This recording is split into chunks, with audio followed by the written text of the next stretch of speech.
Haleluya, haleluya. Shalom saudara yang diberkati Tuhan, kekasih-kekasih Tuhan dimanapun saudara berada, khususnya jemaat GBI Bahasa Bantar Salwe Mentarikon. Sekali lagi shalom, apa kabar semuanya, Pak Ibu saudara kasih dalam nama Yesus. Saya percaya kalau hari ini kita masih bisa menghirup udara yang segar, semua karena kasih dan kemurahan Tuhan. Amin saudara. Selamat bertemu kembali dalam kasih dan anugerah Tuhan. Saya percaya semua kita yang hadir saat ini adalah orang-orang yang mengasihi Tuhan, yang mencintai Tuhan. Amin saudara. Saya percaya saudara sebentar tadi sudah memberikan korban pujian syukur saudara kepada Tuhan, dan waktunya kita akan mendengarkan firman Tuhan yang adalah sumber kekuatan, sumber pengharapan, bahkan sumber kehidupan kita semua. Amin saudara. Kita siapkan hati kita sebelum kita dengarkan firman Tuhan. Kita tundukkan kepala kita mau berdoa. Bapa kami yang ada di sorga, Allah Abraham, Ishak dan Yakub, yang kami sembah, kami percaya, kami layani, bahkan kami andalkan dalam hidup kami, dalam nama Yesus. Terima kasih Tuhan, kami bersyukur buat anugerah-Mu yang besar hingga saat ini. Kami masih ada sebagaimana kami ada semua karena kasih dan kemurahan Tuhan. Bapak sebentar kami siap, kami buka hati kami, pikiran kami, bahkan jiwa tubuh kami untuk kebenaran firman-Mu. Kami perlu firman-Mu, kami cinta firman-Mu Tuhan.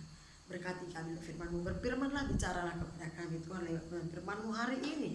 Urapi hamba secara khusus dengan hamba hikmat, marifat, pewahyuan, pengetahuan, pencerahan yang berasal daripada Tuhan. Berkati dan lawat umat-Mu lewat kebenaran firman Tuhan. Tuhan, kami cinta firman-Mu Tuhan. Kami siap berkati firman-Mu. Biar darah Yesus membungkus kami semuanya. Jadi doa dan tempat syukur kami, segala kemuliaan, hormat dan syukur kami hanya bagi Tuhan. Dalam nama Tuhan Yesus Kristus kami bersyukur. Semua kita yang cinta firman dan siap diberkati firman Tuhan, sama-sama kita katakan amin. Amin, amin, haleluya. Selamat bertemu kembali saudara yang diberkati oleh Tuhan. Saat ini kita akan mendengarkan firman Tuhan yang tidak asing lagi buat kita semua tentunya saudara. Tapi saya percaya kita semuanya perlu firman Tuhan, karena firman Tuhan itu baru setiap hari. Amin. Mari kita buka kitab Amsal pasal yang ke-31. Pasal 31 mulai dari ayat 1 sampai ayat 10 sampai ayat 12. 3 ayat saja saudara. Yang sudah dapat katakan amin. Saya harap saudara seperti biasa kita mau membaca firman Tuhan sama-sama dalam hitungan yang ketiga dari judulnya 1, 2, 3 ya. Puji-pujian untuk istri yang cakap. Istri yang cakap, siapakah akan mendapatkannya? Ia lebih berharga daripada permata. Hati suaminya percaya kepadanya, suaminya tidak akan kekurangan keuntungan. Ia berbuat baik kepada suaminya dan tidak berbuat jahat sepanjang umurnya. Amin. Demikian firman Tuhan. Saya berikan tema hari ini adalah menjadi wanita yang bahagia. Amin saudara. Saya percaya semua orang pasti mau bahagia. Semua orang pengen bahagia. Amin. Nah, bicara soal bahagia di sini, bicara soal bahagia yang berasal dari Tuhan, bukan bahagia seperti orang duniawi pikirkan ya. Nah, ada banyak orang diberkati hidupnya, tidak kekurangan suatu apapun. Secara finansial dia diberkati, secara kesehatan juga dia diberkati, dan mungkin rumah tangganya juga diberkati, karirnya juga diberkati, tapi belum tentu bahagia. Tetapi saya percaya kebahagiaan yang berasal dari Tuhan itu bukan sekedar bahagia karena memiliki segala sesuatu atau tidak kekurangan apapun. Walaupun namanya hidup pasti selalu ada kekurangan. Tapi malam hari ini kita mau berbicara yaitu menjadi wanita atau menjadi orang yang berbahagia. Tentunya bahagia yang sejati, tentunya bahagia seperti yang firman Tuhan maksudkan saudara.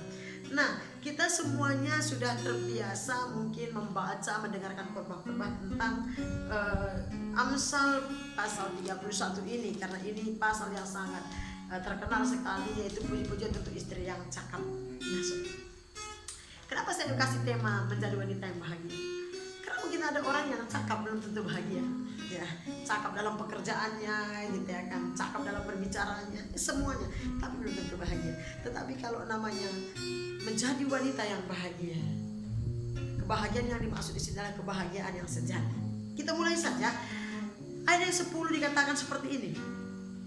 Istri yang cakap siapakah akan mendapatkannya?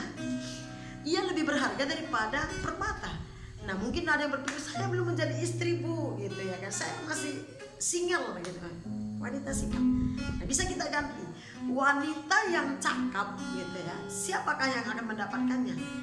Nah sebenarnya saya yakin ini yang belum menikah maksudnya ya kan, ya boleh juga yang sudah menikah. Wanita yang cakap siapakah yang akan mendapatkannya? Kata cakap di sini saya percaya bukan sekedar dia cantik wajahnya, semampai badannya gitu ya, sesuai tingginya dan kegemukan atau berisi badannya gitu. Cakap di sini bukan sekedar pandai gitu, walaupun itu penting, cantik itu juga perlu gitu ya kan. Punya pengetahuan itu juga perlu gitu ya, berpendidikan tinggi juga itu perlu gitu ya, pintar itu perlu sekali. Tetapi saya mau kita share hari ini yaitu istri yang cakap siapakah yang akan mendapatkannya, atau wanita yang cakap siapakah yang akan mendapatkannya? Ia lebih berharga daripada permata. Nah, cakap di sini saya percaya adalah yang dikatakan di Alkitab ini. Cakap di sini adalah orang yang takut Tuhan, orang yang cinta Tuhan, orang yang mengasihi Tuhan, orang yang betul-betul percaya kepada Allah, yang setia kepada Allah. Karena saya percaya di mata Tuhan, kalau soal cakap pintar, cakap wajahnya cakep gitu ya, saya percaya bukan itu yang dimaksud firman Tuhan. Makanya dibilang di sini, istri yang cakap siapakah yang akan mendapatkannya? Kalau menurut saya, yang akan mendapatkan istri yang cakap adalah pria yang cakap, saudara. Amin. Karena Tuhan tidak pernah salah mempertemukan orang, ya. Istri yang cakap atau wanita yang cakap yang akan mendapatkannya adalah pria yang cakap. Nggak mungkin pria yang bodoh, ya. Atau pria yang nggak baik, nggak mungkin gitu ya. Jadi dia bilang ia lebih berharga daripada permata, ia lebih berharga dari harta benda. Jadi cakap di hadapan Tuhan dengan cakap di hadapan manusia itu sudah jelas pasti berbeda. Sekali lagi, cakap di hadapan Tuhan itu pasti orang yang melekat dengan Tuhan, orang yang cinta Tuhan, orang yang memiliki roh takut akan Tuhan, orang yang mengasihi Tuhan dengan segenap hatinya, orang yang mengandalkan Tuhan dengan segenap hatinya. Makanya di ayat di sambungannya dia bilang ia lebih berharga daripada permata. Nah, sesuatu yang berasal dari Tuhan selalu jauh lebih berharga daripada harta duniawi, saudara. Ya. Jadi siapa itu istri yang cakap? Yang cakap di mata Tuhan dan di mata manusia pastinya juga, saudara, adalah orang-orang yang mengasihi Tuhan, yang mengerti kehendak Tuhan, yang setia dan taat kepada Tuhan. Nah, siapa yang akan mendapatkannya? Kata firman Tuhan di Amsal ini, ya pasti orang-orang yang cakap juga, saudara.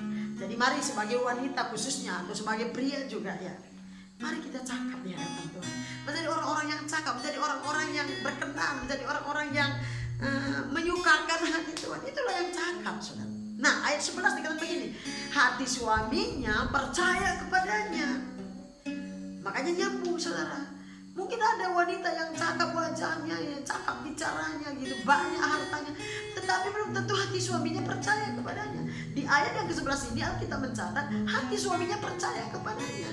Suaminya tidak kekurangan keuntungan. Saya yakin sekali suami-suami yang percaya kepada istrinya adalah istri-istri yang suami-suami yang percaya kepada istrinya, saya yakin adalah istri-istri yang takut kepada Tuhan. Kalau seorang wanita itu, seorang istri itu takut akan Tuhan yang tidak kelihatan, sudahlah pasti dia juga hormat sama suaminya, menghargai suaminya. Amin, saudara. Makanya cakap di sini bukan cakap secara duniawi, tapi cakap di sini bicara soal kerohanian seseorang, kesalehan seseorang. Kalau saya ganti misalkan di ayat 10 tadi, istri yang saleh siapakah yang akan mendapatkannya? Ya suami yang saleh. Jadi kalau kita masih single, kita mau mendapatkan pasangan yang saleh, pasangan yang cakap, pasangan yang takut Tuhan, pasangan yang mengasihi Tuhan. Mari dimulai dari kita terlebih dahulu. Dan seperti berkata, hati suaminya percaya kepada. Ada banyak suami-suami zaman sekarang ini yang tidak percaya kepada istri. Demikian juga sebaliknya. Dan dikatakan suaminya tidak kekurangan keuntungan. Kenapa dikatakan suaminya tidak kekurangan keuntungan? Karena keuntungan yang sesungguhnya dalam hidup kita sebagai anak-anak Tuhan, sebagai gereja Tuhan khususnya, bukan keuntungan materi, bukan keuntungan finansial. Walaupun itu sekali lagi itu perlu, tapi itu tidak menjadi jaminan bagi kebahagiaan sang istri atau suami istri. Dikata suaminya tidak akan kekurangan keuntungan. Kenapa suaminya tidak kekurangan keuntungan? Ya karena istrinya takut Tuhan, mengasihi Tuhan, cinta Tuhan, melekat dengan Tuhan. Otomatis kalau seorang istri mengasihi Tuhan, mencintai Tuhan, menghormati Tuhan, pasti dia menghormati suami. Pasti dia mengasihi, mencintai suaminya. Karena Tuhan yang tidak kelihatan saja pun dia bisa mengasihi Tuhan, percaya Tuhan, menghormati Tuhan. Ya otomatis yang kelihatan lebih lagi, saudara. Makanya dikatakan di sini suaminya tidak kekurangan keuntungan, ya. Dan cakap di hadapan Tuhan ini juga saya percaya nggak mungkin dia takut Tuhan, cinta Tuhan dan hidupnya tidak diberkati, nggak mungkin. Karena di kitab Matius berkata, Yesus bilang, cari dahulu kerajaan Allah dan kebenarannya, maka semua akan diberikan kepada. Nah, orang yang cakap, wanita yang cakap, istri yang cakap, itu pasti mengutamakan Tuhan, pasti menomorsatukan Tuhan dalam hidupnya, mendahulukan Tuhan dan kebenaran firman Tuhan dalam hidupnya. Makanya dikatakan di sini, istri yang cakap siapakah yang mendapatkannya? Ia lebih berharga daripada permata. Ada mungkin wanita yang punya banyak permata, tapi belum tentu cakap di mata Tuhan. Bisa dia jadi cakap di mata dunia, tapi di mata Tuhan belum tentu. Dan di ayat 11 tadi kata belum tentu hati suaminya percaya kepada dia. Tapi Alkitab mencatat di kitab Amsal ini, hati suaminya percaya kepada dia. Kalau hati suaminya percaya kepada dia, suaminya tidak meragukan dia. Suaminya tidak meragukan kesetiaan istrinya, gitu ya. Cinta kasih istrinya, dia tidak ragu. Hatinya percaya. Kenapa dia percaya? Karena nyata, saudara. Tadi saya ulangi, karena kepada Tuhan aja dia setia. Kepada Tuhan aja dia hormat, dia cinta yang tidak kelihatan. Pasti hasil seseorang setia kepada Tuhan, menghormati Tuhan, cinta Tuhan, hasilnya adalah berdampak kepada yang di sekelilingnya, terkhusus pasangannya. Nah, oleh karena itu, mari kita belajar menjadi anak-anak Tuhan yang cakap di hadapan Tuhan. Amin. Menjadi wanita yang cakap di hadapan Tuhan, dan pastinya cakap di hadapan manusia. Ayat yang ketiga, ayat yang ke-12 dikatakan seperti ini. Ia berbuat baik kepada suaminya dan tidak berbuat jahat sepanjang umur. Saya ulangi dulu ayat 11 tadi, saudara. Hati suaminya percaya kepadanya. Saya tadi lupa perhatian. Kenapa hati suaminya percaya kepadanya? Selain daripada dia takut Tuhan, hasil daripada si istri yang takut Tuhan, yang cinta Tuhan, hasilnya sudah tahu apa? Ini wanita, seorang istri ini pasti tulus, jujur, ya gitu ya. Tidak munafik, tidak pembohong, tidak belat-belit, saudara. Dan pasti penuh kasih, care. Ada kepedulian yang besar dalam hidup. Makanya suaminya percaya kepadanya, sehingga dikatakan suaminya tidak kekurangan keuntungan. Ia berbuat baik kepada suaminya dan tidak berbuat jahat sepanjang umurnya. Ini keren, saudara.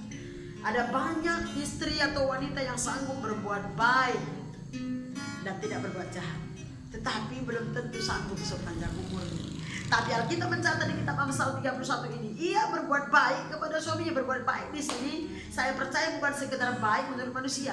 Berbuat baik di sini adalah berbuat benar, berbuat apa yang benar, apa yang menyukakan hati Tuhan. Ya, ia berbuat baik kepada suaminya. Dia berbuat benar, berbuat adil. Ya, dia peduli dan tidak berbuat jahat.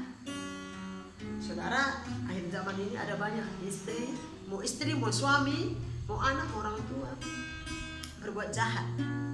Ya, ada yang selingkuh, ya kan? Ada yang tidak jujur, ada yang pembohong, ya pokoknya ada yang main petak umpet gitu. Ada yang merugikan begitu ya, menjerumuskan banyak. Tetapi Alkitab mencatat hati suaminya percaya kepadanya, suaminya tidak akan kekurangan keuntungan. Ia berbuat baik kepada suaminya dan tidak berbuat jahat sepanjang umurnya. Ini menyatakan bahwa wanita ini, si istri ini adalah seorang yang setia. Pasti dia seorang yang pemaaf, penuh belas kasihan. Baru apa lagi? Dan pastinya dia seorang yang rendah hati, saudara. Ya, karena kerendahan hati akan selalu membawa kepada perbuatan yang baik dan benar. Makanya penting sekali rendah hati, saudara. Maka Tuhan berkata, rendahkan dirimu di bawah di hadapan Tuhan, maka engkau akan ditinggikan. Justru yang meninggikan diri akan direndahkan Tuhan. Nah, ia berbuat baik, ia berbuat benar kepada suaminya dan tidak berbuat jahat. Dia setia, dia pemaaf, dia rendah hati, dia lemah lembut, dia penyabar. Dan dikatakan yang hebatnya, sepanjang umurnya. Saya percaya kalau saya dan saudara sebagai wanita yang cakap ini adalah pasti kita orang-orang yang berbahagia. Bahagia bukan karena apa yang dunia berikan, tapi bahagia karena yang dari dalam. Hasil dari hubungan kita dengan Tuhan, hasil dari persekutuan kita dengan Tuhan. Saya dengan percaya tidak ada wanita yang bisa cakap di hadapan Tuhan kalau dia tidak menekan dengan. Karena namanya hidup ada masalah. Apalagi suami istri ada banyak masalah, ada banyak persoalan pergumulan hidup. Tetapi kuncinya cuma satu. Kalau orang yang berhubungan dengan Tuhan, bersekutu dengan Tuhan, bergaul dengan Tuhan, mencintai Tuhan, mengasihi Tuhan, memiliki roh takut akan Tuhan, menghormati Tuhan, yang tidak cakap pun akan menjadi cakap. Sekali lagi, ia berbuat baik, artinya dia berbuat benar kepada suaminya. Artinya dia setia, dia jujur, dia rendah hati, dia lemah lembut, penyabar, ya, sepanjang umurnya. Saya sambung ayat 13, saudara. Ia mencari bulu domba dan rami dan senang bekerja dengan tangannya. Ini menunjukkan bahwa si istri ini seorang yang rajin, seorang yang tekun, seorang yang bersemangat. Dia mencari bulu domba, dia tidak buang-buang waktu, saudara, dan senang bekerja dengan tangannya. Ini bukan seorang pemalas, bukan seorang yang suka menyuruh-nyuruh. Dia seorang yang rajin, dia seorang yang bersemangat, seorang yang tekun bekerja, saudara. Senang bekerja dengan tangannya sendiri. Waduh, ada banyak orang senang bekerja tapi bukan dengan tangannya sendiri, dengan tangan orang lain. Ayat 14 mengatakan, ia serupa kapal-kapal saudagar, dari jauh ia mendatangkan makanannya. Artinya ini dia seorang pekerja keras, pantang mundur, pantang menyerah. Ya. Walaupun dalam hidup banyak pergumulan, tapi dia seorang pekerja keras. Dia seorang yang bertanggung jawab, saudara. Dan dikatakan diserupa kapal-kapal saudagar, dari jauh yang mendatangkan makanannya. Wow. Dia punya penghasilan, mungkin penghasilan yang tetap, penghasilan yang bagus. Dan dikatakan lagi di sini ayat 15, ia bangun kalau masih malam, lalu menyediakan makanan untuk seisi rumahnya dan membagi-bagikan tugas kepada pelayan-pelayannya perempuan. Wow, ia bangun kalau masih malam. Ini luar biasa, saudara. Dia bangun kalau masih malam, saudara. Subuh-subuh dia sudah bangun.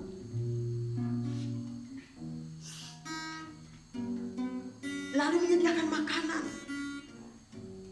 Seseorang yang menjadi teladan, seorang istri yang menjadi teladan, seorang wanita yang disiplin, rajin, bertanggung jawab. Bahkan saya mau kasih tahu, ini cekatan ini. Betul-betul dia memiliki sifat karakter yang hebat dan luar biasa. Bukan pembantu yang harus bangun. Dia bangun kalau masih malam, lalu menyediakan makanan untuk sisi rumahnya dan membagi-bagikan tugas kepada pelayan-pelayannya. Berarti ini orang sukses, ini orang hebat, saudara, di dalam. Makanya pelayan-pelayannya juga ada. Ini seorang pemimpin, makanya dia bisa membagi-bagi tugas kepada pelayan-pelayan. Coba kasih tahu sama kanan kirinya, saya lah wanita yang cakap itu. Amin, saudara. Mari kita belajar dan terus belajar kepada Sang Guru Agung kita, supaya dari hari ke hari, semakin hari kita semakin cakap, semakin hari kita semakin saleh, semakin hari kita semakin hebat di mata Tuhan. Ayat 16, ia membeli sebuah ladang yang diingininya, dan dari hasil tangannya kebun anggur ditanaminya. Ini orang punya visi. Dia membeli sebuah ladang yang diingininya. Mungkin bukan ladang, apartemen mungkin, ya kan?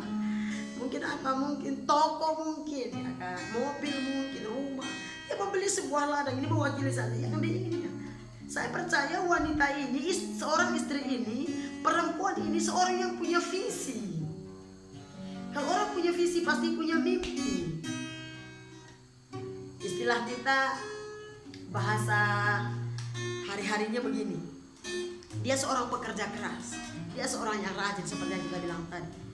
Dan dia tidak hanya rajin kerja, tapi gak punya visi. Dia seorang yang punya mimpi, saudara. Seseorang kalau bisa membeli sesuatu yang besar dengan harga yang besar, itu seorang yang punya visi. Nah, seorang yang punya visi itu pasti punya misi. Ya mungkin dia bekerja, dia punya mimpi, dia punya cita-cita. Ini luar biasa, dia membeli sebuah ladang yang diingininya. Apa yang saudara inginkan hari-hari ini? Sebagai wanita, sebagai seorang istri, apa yang saudara inginkan? Pasti banyak. Tapi kita punya visi enggak? Punya misi enggak? Nah, saya bilang begini, ini wanita seorang yang punya visi, punya cita-cita, punya mimpi. Sehingga bahasa hari-hari begini, dia pasti menabung. Tidak ada orang bekerja, hari ini kerja, bulan depan langsung bisa beli sesuatu. Tidak bisa, ya beli makan bisa, beli baju bisa. Tapi kalau dibilang beli ladang, beli kebun sawit, beli apartemen dan sebagainya, saudara, ini pasti dia bertahun-tahun. Makanya tadi saya kasih tahu, ini wanita bertanggung jawab, mengandalkan Tuhan ini. Ini wanita yang percaya sama Tuhan. Makanya apa yang dia inginkan itu terjadi. Dia menabung. Coba kalau dia bekerja banyak gajinya pun, kalau dia gak ada tabungan. Tahu saudara, orang yang punya visi adalah orang yang suka menabung. Mungkin kita berkata, saya juga punya mimpi, punya visi, punya cita-cita, tapi bisa gak kita menabung? Namanya menabung itu ya sikit-sikit disimpan gitu. Nah, saudara, coba kasih tahu sama kanan kirinya, saya adalah wanita yang cakap ya kata Tuhan. Ayat 17, dia mengikat pinggangnya dengan kekuatan, dia menguatkan lengannya, mengikat pinggangnya dengan kekuatan. Saya yakin namanya seorang wanita, seorang istri. Sekali lagi, ini wanita beriman, wanita yang takut Tuhan, yang mengandalkan Tuhan. Ini wanita yang pantang mundur, ini wanita yang tahan uji, ini wanita yang punya pengalaman. Ini wanita, seorang wanita, seorang istri yang punya kesabaran yang besar, saudara. Makanya ia mengikat pinggangnya dengan kekuatan dan ia menguatkan lengannya. Pasti dia sering lemah, namanya hidup, tapi dia bersandar kepada Tuhan. Dia memandang kepada Tuhan karena dia punya visi, karena dia punya iman. Ayat 18, ia tahu bahwa pendapatannya menguntungkan. Pada malam hari pelitanya tidak padam. Ia tahu bahwa pendapatannya, penghasilannya itu menguntungkan. Jadi orang yang positif thinking, orang yang berharap kepada Tuhan, bersandar kepada Tuhan, orang yang tekun di dalam Tuhan. Amin.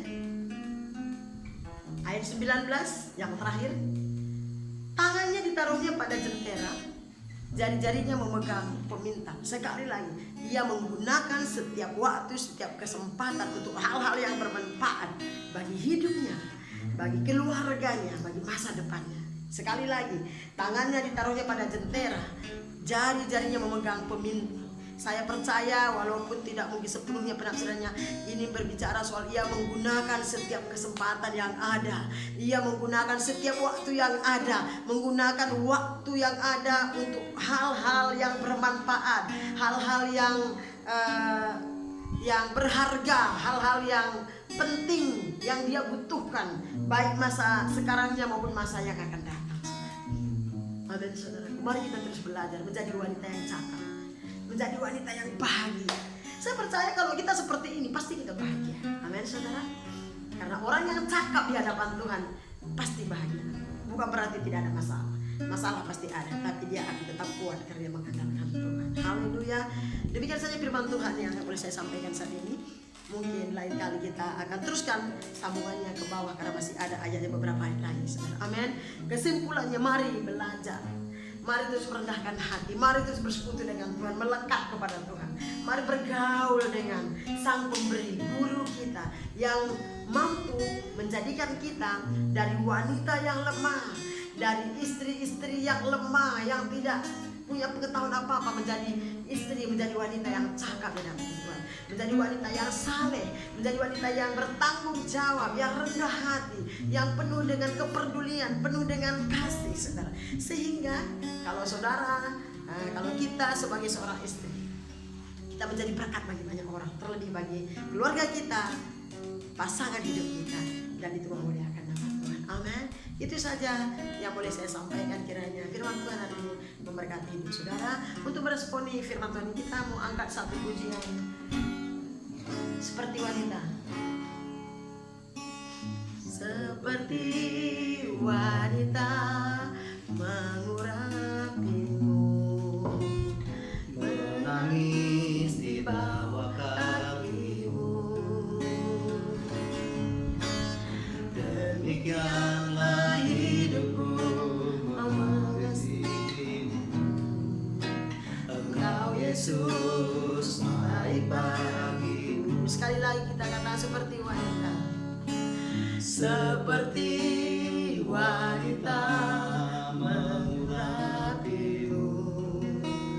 menangis di bawah kakimu. Demikian hidupku mengasihi Engkau. Engkau Yesus baik bagiku. Sampai akhir ku menutup mata, ku tetap setia menanti janjimu. Sampai ku dapatkan mahkota kehidupanmu, ku tetap setia untuk melayanimu.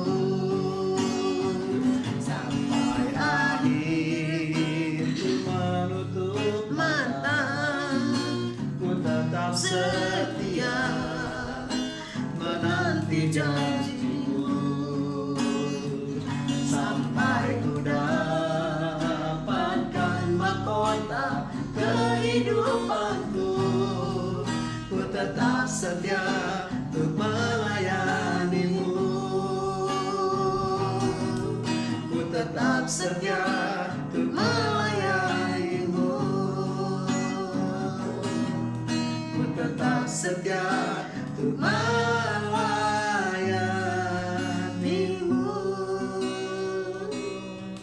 Demikian pengakuan kami, kerinduan hati kami, Tuhan. Kami mau menjadi wanita-wanita yang mengasihi Tuhan, yang cakap di hadapan Tuhan, menjadi wanita-wanita yang hebat, menjadi wanita-wanita yang boleh menjadi teladan bagi banyak orang, khususnya buat pasangan kami, buat keluarga kami, wanita yang menyukakan, menyenangkan hati Tuhan. Ajari kami, tolong kami Roh Kudus, mampukan kami mau belajar, bawa kami Tuhan selalu melekat denganmu, belajar kepadamu Tuhan, dan pakai kami menjadi wanita-wanita yang cakap di akhir zaman ini, menjadi wanita-wanita yang saleh, menjadi wanita-wanita yang punya visi, yang bertanggung jawab Tuhan, menjadi wanita-wanita yang beriman, wanita-wanita ilahi di hadapan-Mu Bapa. Materaikan firman-Mu dalam hati kami. Kami percaya firman-Mu sanggup mengubah dan memperbaharui kami, menjadikan kami dari yang lemah menjadi kuat, dari yang tidak tahu apa-apa menjadi wanita yang cakap di hadapan Tuhan. Terpuji nama-Mu, berkati umat-Mu dimanapun mereka berada. Materaikan firman-Mu dalam hati mereka, biar nama Tuhan dimuliakan, ditinggi lewat kehidupan kami. Terpuji nama Tuhan. Dalam nama Yesus Kristus Tuhan kami berdoa bersyukur. Haleluya. Sama-sama kita katakan amin, amin, amin. Demikian firman Tuhan, saudara, pada hari ini. Kiranya saudara semua terberkati oleh firman Tuhan. Itu saja firman Tuhan yang boleh saya sampaikan hari ini. Sekali lagi, shalom. Tuhan Yesus memberkati kita semuanya. Sampai bertemu di waktu yang akan datang. Halo.